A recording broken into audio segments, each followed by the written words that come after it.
Friends, मैं Ganesh Kanwar YouTube channel में आपका हार्दिक स्वागत करती हूँ। आज अपन यूनिट 5 समकालीन मुद्दे और नीतियों के बारे में चर्चा की थी। उसका टॉपिक लिया था अपन ने शिक्षा के क्षेत्र में अवसरों की समानता के बारे में चर्चा की, शिक्षा का अधिकार और उसकी चुनौतियों के बारे में अध्ययन किया। उसके बाद में हमने सर्व शिक्षा अभियान के बारे में किया और आज अपन अध्ययन करेंगे, चर्चा करेंगे। आज मैं आपके सामने नया वीडियो लेकर आई हूँ और आज का वीडियो जो है नई तालीम के बारे में अपन चर्चा करेंगे। नई तालीम किसे कहते हैं, नई तालीम का क्या अर्थ है। नई तालीम का अर्थ, नई तालीम सामाजिक परिवर्तन के लिए शिक्षा है। नई तालीम का जो अर्थ है वह क्या है, सामाजिक परिवर्तन के लिए एक शिक्षा है। जो सामाजिक समाज को लेकर के जो परिवर्तन किया जाता है उसके लिए यह एक शिक्षा है। इस शिक्षा का उद्देश्य सभी शैक्षणिक, आर्थिक और सामाजिक विकास करना है। जो नई तालीम की शिक्षा है उसका एक ही उद्देश्य है, वह उद्देश्य उसका है कि जो शैक्षणिक, आर्थिक और सामाजिक विकास है उनका विकास करना है। जैसे कि समाज में पिछले वर्गों का शोषण मुक्त करना। समाज के अंदर पिछले टाइम से कई ऐसे अलग अलग वर्ग थे, उन वर्गों के अंदर जो शोषण होता था उस शोषण से उसको क्या करना है, मुक्त करना है। समानता के आधार पर नए समाज की रचना करनी। सभी में जो अधिकार है वो एक समान होना, उनका आधार जो है वो एक समान होना और उसी एक समानता के आधार पर ही नए समाज की रचना करना है। रचना को महत्वता दी गई है। शिक्षा का जो दायरा है केवल विज्ञान और अन्य विषयों के सिद्धांतों को या रटने से उनके अंदर जो विशेषता होती है उनको प्राप्त करना ही शिक्षा, जो शिक्षा है वो उन तक ही सीमित नहीं रहनी चाहिए। शिक्षा का जो प्रसार है वो और भी सभी जगह जितने भी जो भी अलग अलग प्रकार की बातें होती हैं, जो कार्य होते हैं, उन कार्यों को सीखने के लिए भी जरूरी है। केवल शिक्षा सिर्फ विषयों का ज्ञान तक ही सीमित नहीं रहनी चाहिए। सिर्फ विषयों का ज्ञान प्राप्त नहीं करना, इसके अलावा समाज के साथ किस प्रकार से उतार चढ़ाव होता है, समाज में कैसे रहना है, उस समाज के अंदर किस प्रकार से परिवर्तन लाना है, लोगों के साथ जो भेदभाव है उन भेदभाव को कैसे मिटाना है, इन सभी चीज़ों को कैसे ख़त्म करना है हमें, तो इन सबको भी ध्यान में रखते हुए शिक्षा का ज्ञान प्राप्त करना चाहिए। गांधी जी को जो भारत की देन है उसमें बुनियादी शिक्षा अत्यंत ही महत्वपूर्ण है। गांधी जी के द्वारा जो बुनियादी शिक्षा की नींव रखी गई वो बहुत ही महत्वपूर्ण है एवं बहुमूल्य भी है। इसे वर्धा योजना, नई तालीम, बुनियादी तालीम तथा बेसिक शिक्षा के नाम से भी जाना जाता है। कह रहे हैं कि गांधी जी ने जो बुनियादी शिक्षा को बहुत ही महत्वपूर्ण माना है, अत्यंत महत्वपूर्ण माना है, इसको कई नामों से जाना जाता है, अलग अलग नामों से इनको जाना जाता है। नई तालीम को ही वर्धा योजना भी कहा जाता है, बेसिक शिक्षा भी कहा जाता है, बुनियादी शिक्षा भी कहा जाता है, तो इनको अलग अलग नामों से जाना जाता है। गांधी जी ने 23 अक्टूबर 1937 में नई तालीम की योजना बनाई। कब बनाई थी? 23 अक्टूबर 1937 में। और इस योजना को राष्ट्रव्यापी व व्यवहारिक रूप से भी नाम दिया जाना चाहिए। अलग अलग प्रकार से इसको महत्वता दी जानी चाहिए। कहने का मतलब गांधी जी ने जो 23 अक्टूबर 1937 को जो नई तालीम की योजना बनाई थी उसको व्यवहारिक रूप भी दिया गया, एक राष्ट्रव्यापी रूप भी दिया गया है। गांधी जी की शिक्षा का मूल मंत्र था, कह रहा है कि गांधी जी की शिक्षा का मूल मंत्र, जो गांधी जी की शिक्षा थी उसका मूल मंत्र क्या था? गांधी जी की शिक्षा का मूल मंत्र था शोषणविहीन समाज की स्थापना करना। जिस समाज के अंदर शोषण नहीं हो, शोषण को रोक सके, उसी समाज की स्थापना करनी, उसको आगे बढ़ावा देना। उसके लिए सभी को शिक्षित होना चाहिए, क्योंकि शिक्षा के अभाव में एक स्वस्थ समाज का निर्माण असंभव है। कह रहे हैं कि शोषणविहीन समाज के लिए जिस समाज के अंदर जो शोषण होता है उस शोषण को खत्म करने के लिए जो समाज तैयार करना, उसकी जो स्थापना करनी है, उसके लिए सभी व्यक्तियों को क्या होना जरूरी है? शिक्षित होना जरूरी है, पढ़ा लिखा होना जरूरी है, क्योंकि शिक्षा के अभाव में एक स्वस्थ समाज का निर्माण नहीं हो सकता है। मतलब जहाँ शिक्षा नहीं होगी, शिक्षा का ज्ञान नहीं होगा, तो वहाँ पर हम एक स्वस्थ समाज को विकास नहीं कर सकते, उसका निर्माण नहीं कर सकते। इसीलिए स्वस्थ समाज का निर्माण करने के लिए हर एक व्यक्ति को शिक्षित होना जरूरी है। गांधी जी की जो शिक्षा है उसमें उन्होंने शोषणहीन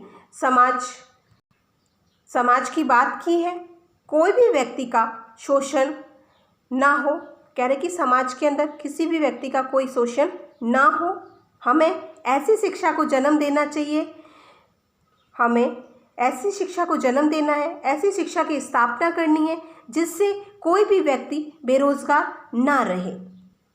गांधी जी कहते हैं कि किसी का शोषण ना हो तथा उसके लिए सभी को शिक्षित होना चाहिए। कैसे गांधी जी का कहना है कि हर एक व्यक्ति को अच्छी से अच्छी शिक्षा देनी चाहिए, अच्छी से अच्छी शिक्षा की स्थापना करनी चाहिए जिससे कि कोई भी व्यक्ति बेरोजगार नहीं रहे तथा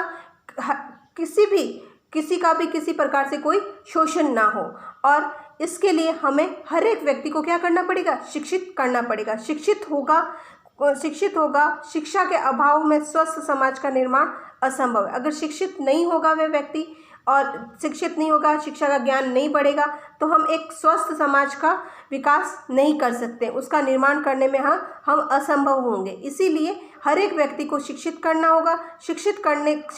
व्यक्ति जब शिक्षित होगा तभी एक स्वस्थ समाज का निर्माण आसानी से कर पाएगा। और हर एक व्यक्ति के साथ जो शोषण हो रहा है उस शोषण को वह रोक सकते हैं। तो शोषण को खत्म करने के लिए, स्वस्थ समाज का निर्माण करने के लिए हमें हर एक व्यक्ति को शिक्षित करना जरूरी है।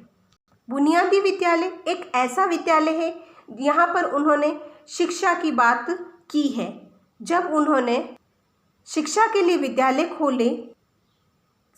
लिए उन्होंने विद्यालय खोले तो उन्होंने ऐसे विद्यालय खोले जिनमें हाथ से काम करने वाली शिक्षा दी जाती थी। खुद की हस्तकला की, अपने हाथों से की जाने वाली शिक्षा के बारे में उन्होंने बढ़ावा दिया, उनको वही शिक्षा दी जाने लगी। और इससे बच्चे का स्किल डेवलपमेंट किया जाता है। जब बच्चे को हाथ से की जाने वाली शिक्षा दी जाने लगी तो उससे बच्चे के अंदर जो कौशल होता है उस कौशल को भी बढ़ावा मिलता है, उससे उसका खुद का डेवलपमेंट होता है, वो खुद अपने आप को आगे बढ़ते हुए देखना चाहता है। बुनियादी विद्यालय एक ऐसा विद्यालय है जो ज्ञान, कर्म और श्रम के बीच भेदभाव मिटाने वाला आता है।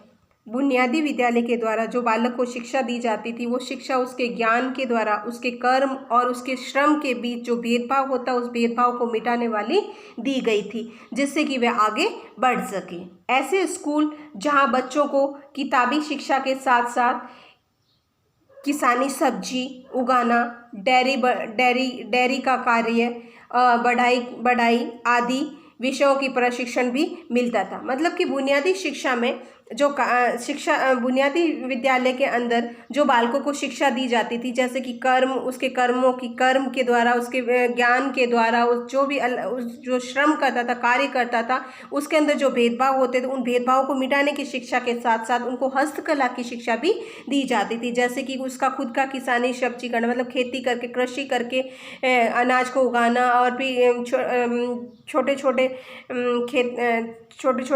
कार्य करना, और जैसे कि डेयरी फार्म खोलना और या फिर बढ़ाई वगैरह करके वह कई कार्यों को सीख सकता था। और इनके साथ साथ इनके बारे में जानकारी प्राप्त करके ट्रेनिंग लेकर के वह अपना प्रशिक्षण को बढ़ावा दे सकते थे, वह अपना कुछ ना कुछ हस्तकला का कार्य कर सकते थे जिससे जो भी हमारे यहाँ बेरोजगारी है उस बेरोजगारी को हम समाप्त कर सकते हैं। जो हमारी आर्थिक स्थिति है उस आर्थिक स्थिति को भी हम अच्छी बना सकते हैं, जिससे बुनियादी विद्यालय में पढ़ने वाले बच्चे अपना हुनर विकसित कर सके और इन कार्यों से जो भी कमाई हो उससे वे लोग अपने लिए पेंसिल, स्लेट, कापी आदि भी खरीद सकते हैं। यानी कि बुनियादी विद्यालय में पढ़ने वाले जो बच्चे हैं उनमें कुछ ना कुछ अपना हुनर होता है, वह अपने हुनर का विकास कर सकते हैं और उन कार्यों से जो भी कमाई होती है उस कमाई से वह लोग अपने लिए पेंसिल, स्लेट, किताबें वगैरह भी,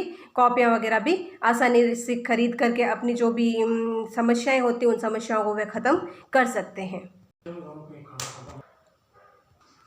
तो यहाँ पर हम बुनियादी शिक्षा का सीधा मतलब ये है कि गांधी जी के अनुसार बुनियादी शिक्षा वह शिक्षा है जिसमें बालक सब्जी उगाना, खेती करना, पेंसिल बनाना, कागज़ के खिलौने बनाना तथा कुछ भी कढ़ाई, सिलाई, बुनाई करना, इस तरह के कामों को करके अपना खुद का स्किल डेवलपमेंट कर सके, अपना स्कूल का डेवलप कर सके और अपने जीवन में बदलाव ला सके। कहने का मतलब है बुनियादी शिक्षा का आविष्कार गांधी जी ने किया था। गांधी जी के द्वारा बुनियादी शिक्षा को बढ़ावा दिया गया था और इसी के द्वारा हस्तकला को महत्वता दी गई। हस्तकला के द्वारा बच्चे कई कार्य सीख सकते हैं और कार्यों को सीख करके अपनी जो भी आवश्यकताएं हैं उन आवश्यकताओं को वे आसानी से पूरा कर सकते हैं, जिससे बालक अपना खुद का जो स्किल डेवलपमेंट है उसको बढ़ावा दे सकते हैं, अपने स्कूल का डेवलपमेंट में सुधार ला सकते हैं और अपने जीवन के अंदर भी कई प्रकार से बदलाव ला सकते हैं और कभी बेरोजगारी ना रहे। और इस कारण से जो भी बेरोजगारी की जो समस्याएं उत्पन्न होती है वो समस्याएं भी खत्म हो जाती है। और यही मेन बुनियादी शिक्षा है जो बुनियाद का पहलू है जो मजबूत हो सके, जिससे व्यक्ति अपने पैरों पर खड़ा हो सके और सक्षम हो सके, हमेशा आत्मनिर्भर हो सके तथा दूसरों पर आश्रित ना रहे। बुनियादी शिक्षा के द्वारा ही एक व्यक्ति अपने आप को खुद को मजबूत बना सकता है, वह खुद अपने पैरों पे खड़ा हो सकता है, वह खुद सक्षम हो सकता है और जब वह सक्षम हो जाएगा तो एक से दूसरे व्यक्ति के ऊपर खुद आश्रित ना रहेगा, वह अपने कार्य खुद अपने आप कर सकता है। तो यही बुनियादी शिक्षा है। आप सभी को समझ में आना चाहिए कि बुनियादी शिक्षा क्या है। बुनियादी शिक्षा यही है कि खुद को अपने आप को मजबूत बनाना है, अपने पैरों पे खुद को खड़ा होना है, खुद को सक्षम बनना है, हमें किसी दूसरों के आश्रित नहीं रहना, दूसरों के भरोसे हमें नहीं रहना है। यही बुनियादी शिक्षा कहलाता है। नेक्स्ट है अपना पॉइंट, गांधी जी की शिक्षा में कार्य के आधार। जो गांधी जी की शिक्षा है उसके कार्यों के क्या आधार है। गांधी जी की जो शिक्षा है, गांधी जी ने जिस बुनियादी शिक्षा की बात की है उसमें कार्य का क्या आधार है, कार्य किस लिए जरूरी है। तो कार्य की जो विशेषताएं हैं, कार्य का जो आधार है वह बुनियादी शिक्षा है, उसकी हम बात करने वाले हैं। पहला पॉइंट है गांधी जी की शिक्षा के कार्य आर्थिक आधार। गांधी जी की जो शिक्षा है उसके कार्यों के आर्थिक आधार क्या है। गांधी जी की जो शिक्षा है उसमें कार्य का आर्थिक आधार क्या है। कार्य जो है वो आर्थिक व्यवस्था को कैसे मजबूत बनाता है, आर्थिक व्यवस्था को कैसे मजबूत बनाता है, वह उसके लिए क्यों आवश्यक है, आर्थिक परिस्थिति के लिए आर्थिक क्षमता को बढ़ाने के लिए क्या क्या करना होता है। तो गांधी जी ने बुनियादी शिक्षा का आधार आर्थिक बताया है। जो बुनियादी शिक्षा है उसी के आधार पर जो हमारी आर्थिक परिस्थिति है उसको हम आर्थिक परिस्थितियों से जो समस्याएं उत्पन्न होती है उस समस्या को हम खत्म कर सकते हैं। इसके समर्थन में दो तर्क उपस्थित किए जा सकते हैं। कितने? दो तर्क बताएं, दो रास्ते बताएं, उसी के द्वारा हम आर्थिक स्थिति से जो समस्याएं उत्पन्न होती है उस समस्याओं को हम खत्म कर सकते हैं। पहला है बालक किसी हस्तशिल्प की कोशिश कर अपने भावी जीवन में धन को प्राप्त कर सकते हैं। कह रहा है कि बालक जो है वो हस्तशिल्प की कोशिश करके, हाथ की कला से कई ऐसे कार्य करके उनको जो भी अपने भावी जीवन के अंदर जो धन की आवश्यकता होती है वो धन की आवश्यकताओं को आसानी से प्राप्त कर सकते हैं और अपने जीवन में अनेकों समस्याओं को ख़त्म भी कर सकते हैं। उनके जीवन के अंदर कई प्रकार की जो समस्याएं आती हैं उन समस्याओं को भी वे आसानी से ख़त्म कर सकते हैं। साथ ही साथ वह व्यक्ति जो हस्तकला में निपुण है कभी भी बेरोजगार नहीं हो सकता है। कहने का मतलब है कि जो भी जिसके हाथ की कला है, हाथ की कला से जो भी कार्य कर सकता है उसके अंदर वह पूर्ण रूप से निपुण है, उसमें वह व्यक्ति कभी भी बेरोजगार नहीं हो सकता है। अपने अपने लिए कहीं ना कहीं रोजगार आसानी से ढूंढ सकता है और अपनी जो आवश्यकताएं होती उन आवश्यकताओं को वह आसानी से प्राप्त कर सकता है, उन आवश्यकताओं को पूरा कर लेता है। तो अतः हम ये कह सकते हैं कि यह शिक्षा बालकों को और समाज को बेरोजगारी की समस्या से मुक्त करती है। जो हस्तकला की जो शिक्षा है वो बालकों और समाज दोनों की जो बेरोजगारी की एक बहुत बड़ी समस्या बनी हुई है, उस समस्या को वह क्या कर सकती है, खत्म कर सकती है।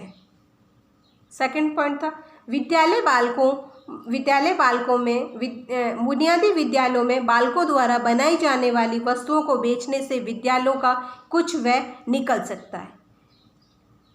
ठीक इसी प्रकार से जो हमने अभी अभी डिस्कस किया था, जो हमने बालक की हस्तकला के बारे में जो हमने डिस्कस किया था, बताया था कि बुनियादी विद्यालय वह विद्यालय है जो वह शिक्षा है जिससे जो एक आर्थिक स्तर का जो पावर है, मजबूती जो है, जो व्यक्ति की आर्थिक स्थिति है उसमें भी क्या है, सुधार आता है। व्यक्ति की बालक के द्वारा जो बनाई गई चीज़ें हैं उससे भी उसकी जो आर्थिक स्थिति है उसमें भी मजबूती आती है, उसमें भी कई प्रकार से सुधार।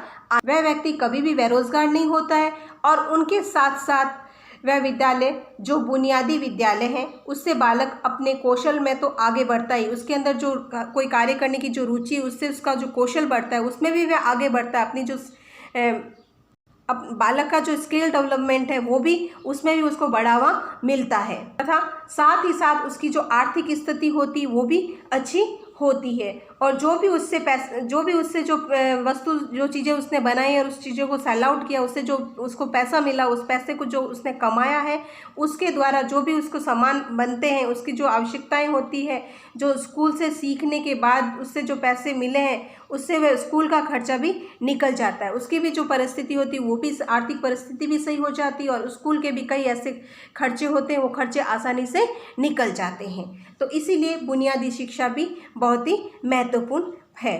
नेक्स्ट पॉइंट है शिक्षा के सामाजिक आधार। शिक्षा का सामाजिक आधार क्या है? गांधी जी की जो शिक्षा है उस शिक्षा के आधार पर सामाजिक आधार क्या है? तो उसका सामाजिक आधार है, गांधी जी का एक सामाजिक आधार है, शिक्षा का एक सामाजिक आधार है। बुनियादी शिक्षा के आधार ही सामाजिक है।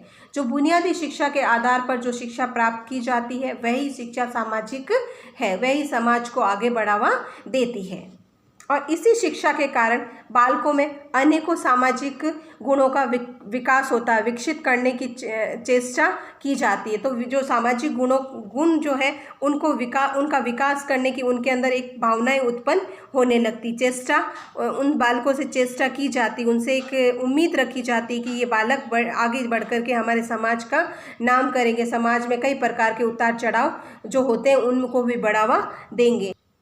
बालक में हस्तशिल्प के माध्यम से जो सेवा, स्नेह, सहयोग एवं सहिष्णुता, आत्मसंयम और आत्मविश्वास के गुणों का विकसित करने का पूरा प्रयास किया जाता है। बालक की हस्तशिल्प कला से, हाथों की जो कला, हस्तकलाओं के द्वारा जो हस्तकला के माध्यम से, हस्तशिल्प के माध्यम से बालक जो सेवा देता है, स्नेह देता है, सहयोग होता है या सहिष्णुता या आत्मसंयम, खुद के अंदर कॉन्फिडेंस होना, आत्मविश्वास उत्पन्न होना, ऐसे कई गुणों का वह विकास करता है और उनको पूरा प्रयास रहता है कि इनको किस प्रकार से इनमें बढ़ावा देना चाहिए जिससे कि बालक आगे बढ़ सके। नेक्स्ट पॉइंट है मनोवैज्ञानिक आधार। अभी हमने पढ़ा था सामाजिक आधार, अब है मनोवैज्ञानिक आधार।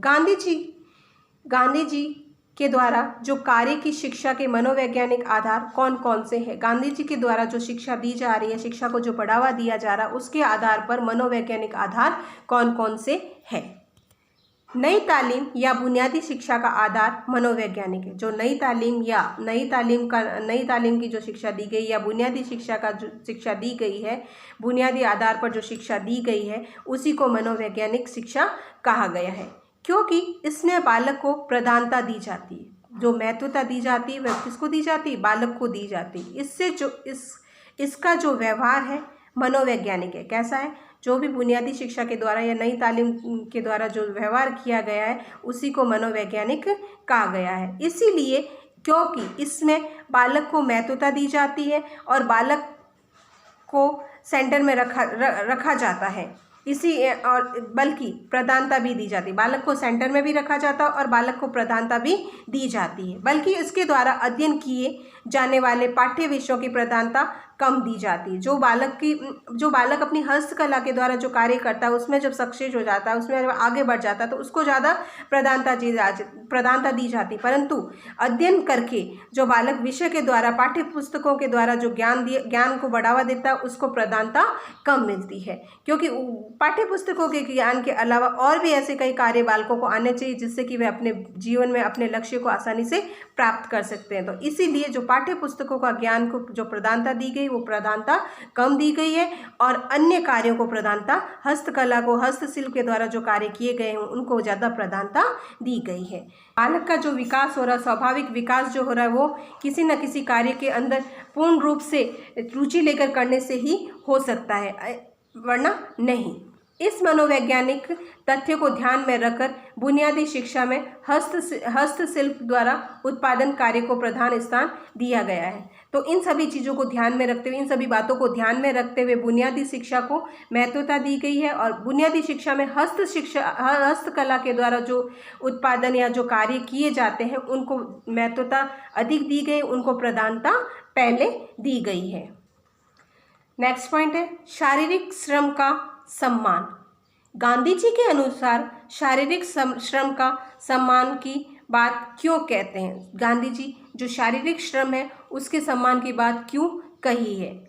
तो यहाँ पर बुनियादी शिक्षा बालक के शारीरिक श्रम के प्रति सम्मान की भावना का निर्माण करते हैं। कह रहे हैं कि जो बुनियादी शिक्षा के द्वारा जो बालक को शिक्षा प्राप्त हुई, शारीरिक श्रम के प्रति सम्मान की भावनाओं का निर्माण हुआ। जो बालक ने हाथों के शारीरिक श्रम के द्वारा शारीरिक रूप से जो कार्य किया है उससे उसको जो सम्मान की भावनाएं उत्पन्न हुई है उसका निर्माण भी किया गया है। इसीलिए शारीरिक श्रम का सम्मान देना चाहिए, क्योंकि महत्वता शारीरिक रूप से जो शरीर के अंगों के द्वारा जो कार्य करके बढ़ावा दिया गया है उसी को महत्वता ज़्यादा मिलती है।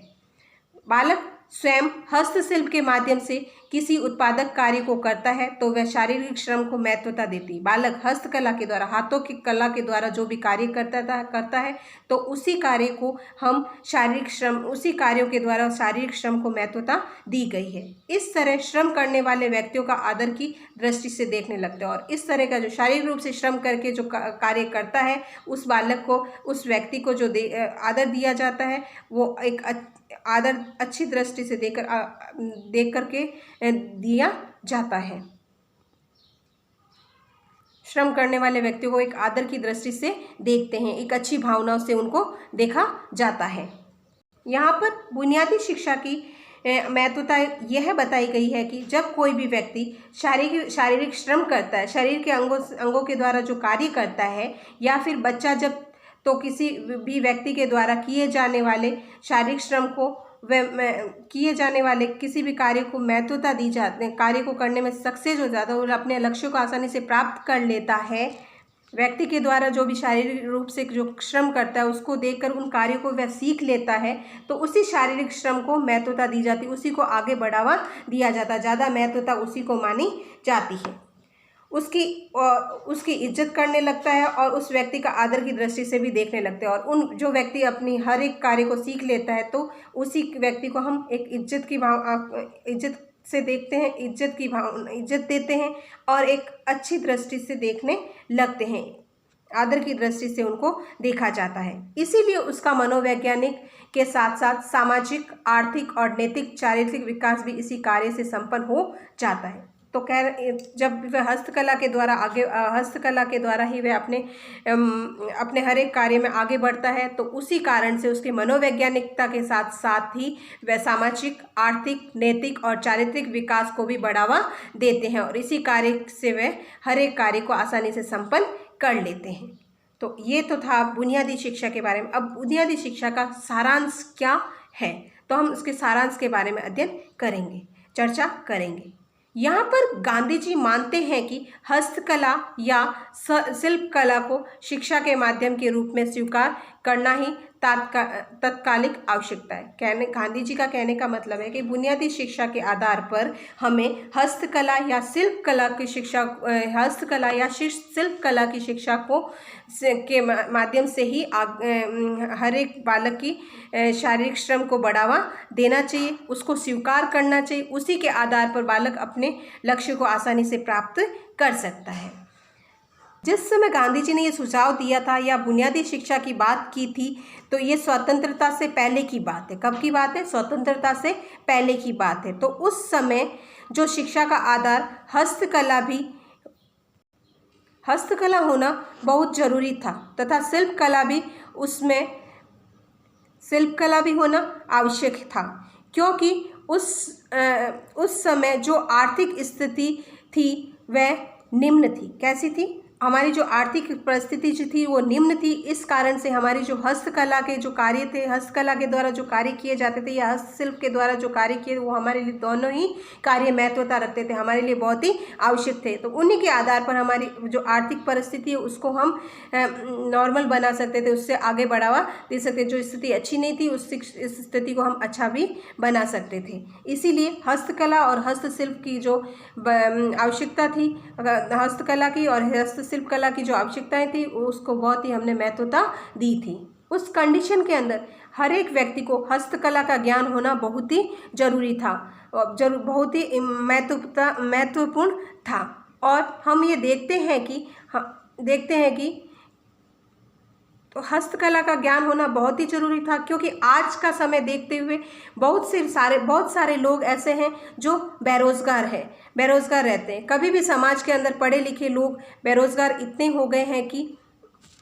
इतने बेरोजगार लोग हो गए हैं कि उनको एक जॉब की ज़रूरत भी होती है। वो जॉब उन्हें पूर्ण रूप से मिल नहीं पाती है, क्योंकि आज पढ़े लिखे व्यक्ति बहुत है, लोग बहुत है, परंतु समाज के अंदर वो सब क्या है? बेरोजगार है। उनके पास कोई भी कार्य करने की उनके पास एबिलिटी नहीं है, वो कोई काम नहीं कर सकते, क्योंकि वो किसी कार्य के अंदर निपुण नहीं है। पढ़े लिखे होने के कारण क्या है? पर उनके पास अपनी खुद की कोई कला नहीं है, और उसी के कारण से वे क्या है? बेरोजगार है। उनको कोई भी रोजगार प्राप्त नहीं हो पा रहा। तो इसी रोजगार को प्राप्त करने के लिए हमारे अंदर एक हस्तकला का हुनर होना बहुत जरूरी है। अपना खुद का कोई ना कोई हुनर होना जरूरी है। तो उसी के आधार पर हम अपने रोजगार को आसानी से प्राप्त कर सकते हैं। तो बालक को पाठ्य पुस्तकों के ज्ञान के साथ साथ उनको और भी अलग से ज्ञान देना चाहिए, जिससे कि जिससे वो अपने कला के द्वारा अपने अंदर का जो हुनर है उसको निकाल करके वे अपने कार्य में किसी प्रकार की कोई भी बाधा आती है तो उस बाधा को वे खत्म कर सकते हैं और अपने रोजगार को आसानी से प्राप्त कर सकते हैं। यदि व्यक्ति हस्तकला के अंदर निपुण होगा तो वह कभी भी किसी प्रकार की कोई मार नहीं खाएगा, वह कभी भी बेरोजगार नहीं होगा। उसका खुद का अपना कोई ना कोई रोजगार जरूर शुरू कर लेगा। इसीलिए आज भी शिक्षा पूरे समाज के ऊपर पूरी तरह से लागू होती है। गांधी जी के अनुसार यह कह सकते हैं कि गांधी जी ने 3H सूत्र की प्रधानता दी है। कितने सूत्र की प्रधानता दी है? 3H सूत्र की प्रधानता दी है। यानी कि 3H का मतलब क्या है? 3H का मतलब है लिखना, पढ़ना और साधारण गणितज्ञ ज्ञान का विकास आर्थिक आवश्यक है। कह रहे हैं कि 3H का अर्थ है लिखना आना चाहिए, पढ़ना भी आना चाहिए और साधारण रूप से हल्का फुल्का हमें गणित का ज्ञान भी होना चाहिए, जिससे कि हमारी जो भी मस्तिष्क, हृदय और हाथ की विकास अधिक आवश्यक है। और जो भी हमारा छोटा मोटा जो कार्य है हम उस काम को आसानी से कर सकते हैं। मस्तिष्क के द्वारा जो भी कार्य किया जा सकता है, अगर गणितज्ञ ज्ञान होगा तो हमारा मस्तिष्क को सोचने समझने की जो क्षमता होगी उसके आधार पर हम उनको आसानी से कर सकते हैं। और हमारे हाथों का भी विकास होना चाहिए, हाथों की हस्तकला का भी हमें कार्य आना चाहिए, जिससे कि हम हमारा रोजगार आसानी से प्राप्त कर। हस्त व्यवहार के द्वारा, हाथों की कला के द्वारा ही हम पठन और अर्जन का कार्य जो है वो साथ साथ चला सकते हैं। उसमें किसी प्रकार की कोई बाधा नहीं आती है। सीमित शब्दों में कहा जा सकता है कि गांधी जी को आत्मनिर्भर बनाने की शिक्षा का प्रमुख स्थान दिया है। सीमित शब्दों में यानी छोटे शब्दों में हम कह सकते हैं कि जो भी बुनियादी शिक्षा के बारे में गांधी जी ने हमें बताया है, तो उसका मेन पॉइंट यही है कि हमें खुद को आत्मनिर्भर होना जरूरी है। हम जब तक आत्मनिर्भर नहीं बनेंगे तब तक हम कुछ नहीं करते। तो इसीलिए हमें अपने आप को आत्मनिर्भर बनाना जरूरी है। शिक्षा को एक प्रमुख स्थान दिया। उनका विचार है कि बालक अध्ययन करते करते कुछ काम करना सीख ले तथा कमाना भी सीख ले, तो वह जीवन में सदैव सुखी रहेगा। गांधी जी का कहना है कि शिक्षा के साथ साथ बालक कुछ ना कुछ ऐसे कार्य करना सीख ले जिससे कि उसका जो कमाई का सोर्स है, कमाई का जो साधन है, उसको वह आसानी से प्राप्त कर सकता है और वह हमेशा अपने जीवन में सुखी रहेगा। उसे किसी प्रकार की कोई समस्या उत्पन्न नहीं होगी। बच्चों के अंदर ज्ञान को ढूंढने के लिए उससे हमें उसके जीविकोपार्जन के लिए स्वावलंबी की भावना का विकास अत्यंत ही आवश्यक है। बच्चे के ज्ञान को ढूंढने के लिए उससे हम अपेक्षा करते हैं कि उसके अंदर उसके जीवन को व्यतीत करने के लिए उसके अंदर खुद के अंदर स्वावलंबी की भावनाएं होनी आवश्यक है। उसका विकास होना उसके लिए बहुत ही जरूरी है। तो जो गांधी जी ने बुनियादी शिक्षा के बारे में जो टॉपिक बताया था, हमने जो टॉपिक पढ़ा है गांधी जी के बारे में, बुनियादी शिक्षा के बारे में, नई तालीम के बारे में, तो ये है हमारे लिए बहुत ही महत्वपूर्ण था। ये टॉपिक हमारे लिए बहुत महत्वपूर्ण है। अगर आपको ये टॉपिक पसंद आया है तो आप इसे शेयर करें, लाइक करें और सब्सक्राइब करें। नमस्कार। नया वीडियो लेकर मैं आपके सामने जल्दी ही पेश होंगी, हाजिर होती हूँ। नमस्कार।